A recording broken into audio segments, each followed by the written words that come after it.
আসসালামু আলাইকুম, আশা করি ভালো আছেন।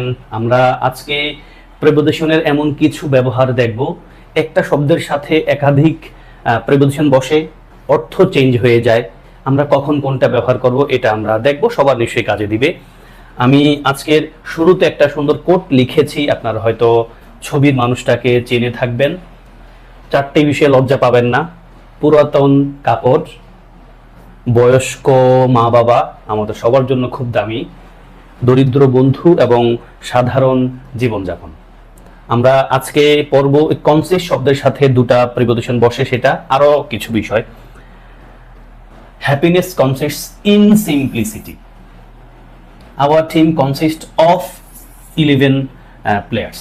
দেখেন ভাই, আপনি কিন্তু বাক্যটা যদি পড়ার অভ্যাস থাকে, আপনি গেস করে ফেলতে পারবেন কনসিস্ট ইন কোথায় বসে এবং কনসিস্টের সাথে ইন বসলে অর্থ কেমন হয়, কনসিস্টের সাথে অফ বসলে অর্থটা কেমন হয়, এবং আপনি ন্যাচারালি গেস করতে পারবেন।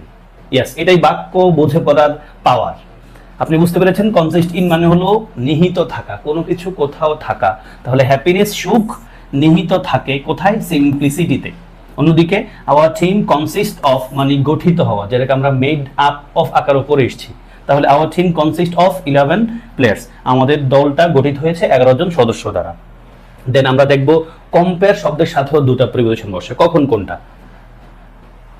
দেখেন, Nazrul is compared with Lord Byron, the earth is compared to an orange, our life is compared two spring. বুঝতে পেরেছেন ভাই, কম্পেয়ারের সাথে উইথও বসে, আবার টুও বসে, কখন কোনটা।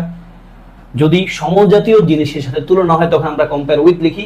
নজরুল আর বাইরন সমজাতীয়, তাই না? মানুষ দুজন, আমরা কম্পেয়ার উইথ লিখেছি। অন্যদিকে আর্ট আর অরেঞ্জ দুটা কিন্তু সমজাতীয় না, তার মানে সমজাতীয় জিনিসের সাথে তুলনা বোঝাতে আমরা কম্পেয়ার উইথ লিখবো, আর সমজাতীয় না এমন বোঝালে আমরা কম্পেয়ার টু লিখবো। বাক্যগুলো পড়ে ফেলেন, ইজি কথা। দেন আমরা হার্ট শব্দের সাথেও একাধিক প্রিপোজিশন বসে, সেটা দেখবো।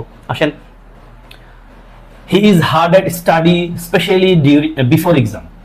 মানে সে পড়াশোনায় খুব কঠোর, এখানে কঠোর বলতে পড়াশোনায় খুব মনোযোগী, এটা বোঝাচ্ছে। স্পেশালি বিফোর এক্সাম, পরীক্ষার আগে। তাহলে হার্ড এট সামথিং, আমরা এটা কি বুঝাই? কোন একটা কাজে খুব মনোযোগী, কোন একটা কাজে খুব নিমগ্ন, এটাকেও রেফার করে। Then she is hard of hearing. Hard of মানে এখানে ঘাটতি আছে, ল্যাক বোঝায়, lack. She is hard of hearing মানে সে শুনে একটু কম।